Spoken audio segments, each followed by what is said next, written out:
আগামীর বাংলাদেশ গড়তে হলে সব সেক্টরে জবাবদিহিতা ও স্বচ্ছতা নিশ্চিত করতে হবে বলে মন্তব্য করেছেন বিএনপি স্থায়ী কমিটির সদস্য আমির খসরু মাহমুদ চৌধুরী। তিনি বলেন, বিগত সরকারের আমলে ব্যাংক ও ইন্স্যুরেন্স খাতে ব্যাপক দলীয়করণ হয়েছিল, যার কারণে আর্থিক খাতের এই করুণ অবস্থা।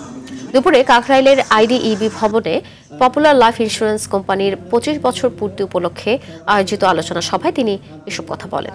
আমির খসরু আরও বলেন, বিএনপি ক্ষমতায় গেলে এই খাতে বড় ধরনের সংস্কার করা হবে। সেই সাথে স্বচ্ছতা নিশ্চিতে আর্থিক সেক্টর দলীয়করণ মুক্ত করা হবে বলেও প্রতিশ্রুতি দেন আমির খসরু মাহমুদ চৌধুরী।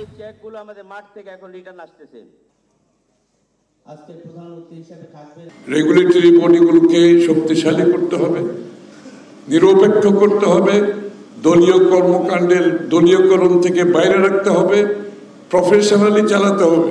এটার সাথে বাংলাদেশের অর্থনীতি জড়িত, জনগণের স্বার্থ জড়িত, বিনিয়োগকারীদের স্বার্থ জড়িত। আমাদেরকে এগুলো মাথায় রাখতে হবে।